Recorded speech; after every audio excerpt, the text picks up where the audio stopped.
देश की 92 साल पुरानी परंपरा अब समाप्त हो रही है। रेल बजट जो सदन में पेश होता था वो अब नहीं होगा। अब आम बजट में रेल बजट को मिला दिया जाएगा। कैबिनेट ने इस प्रस्ताव को मंजूरी दे दी है।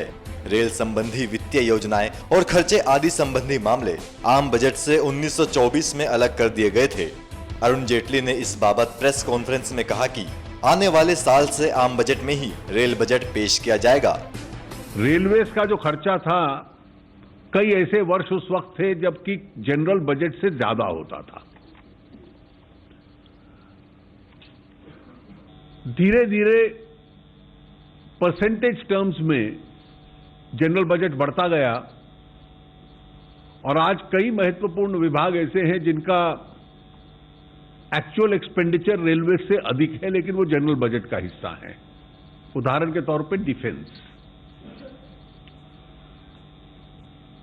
हाईवेज और ट्रांसपोर्ट के भी जो प्रपोजल्स आते हैं, अगर पीपीपी प्रोजेक्ट्स जोड़ लिए जाएं तो उनका भी एक बहुत बड़ा एक्सपेंडिचर है। इस बीच में नीति आयोग ने एक श्री विवेक डेब्रॉय की अध्यक्षता में एक कमेटी बनाई थी जिसने एक अपनी डिटेल्ड सिफारिश की थी कि अब वक्त आ गया है कि रेल बजट का जो साइज है वो जनरल बजट के तुलना में बहुत कम है और जो 1924 वाली परिस्थिति थी वो आज नहीं है और केवल परंपरा के आधार पर इसको अलग से प्रेजेंट करना, इसकी अब आवश्यकता नहीं है। और जो सरकार का ओवरऑल फिस्कल डिसिप्लिन है और जो डेवलपमेंटल दिशा बजट की है, रेल बजट भी उसका एक अंग होना चाहिए। मंत्रिपरिषद ने इसलिए इन सब विषयों को मद्देनजर रखते हुए निर्णय किया कि इस आने वाले वर्ष से रेल बजट और जनरल बजट अमैलगमेट होंगे। There will be only one budget which will be the general budget and all proposals with regard to the railways will be a part of the general budget. Consequently, there will be only one appropriation bill.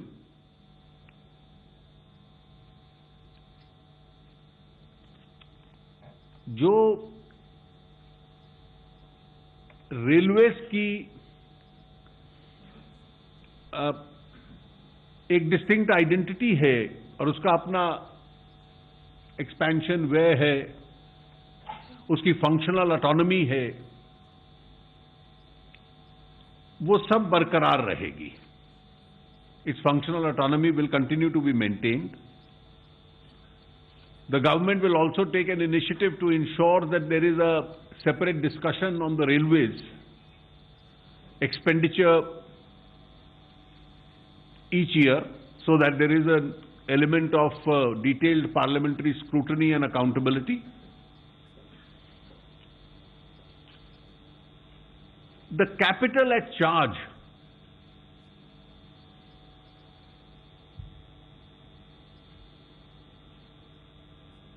with the government, which is given for various capital projects to the railways, stands at rupees 2.27 lakh crores. So that itself will then cease to be a liability of the railways once the merger in the general budget remains. And consequently, the dividend which the railways has to pay on this amount will not be needed. दूसरा important distinction था जो पिछले साल इस वर्ष के आरंभ में बजट में हम लोगों ने घोषणा की थी कि प्लान और नॉन प्लान एक्सपेंडिचर की जो डिस्टिंक्शन है वो आने वाले वर्ष से समाप्त कर दी जाएगी। तीसरा विषय बजट्स की डेट के संबंध में था और सैद्धांतिक रूप से सरकार इस विषय के पक्ष में है कि जो बजट की पूरी प्रक्रिया है, बजट पारित होना, डिमांड्स ऑफ ग्रांट्स पे चर्चा होना और फिर फाइनेंस बिल पास होना,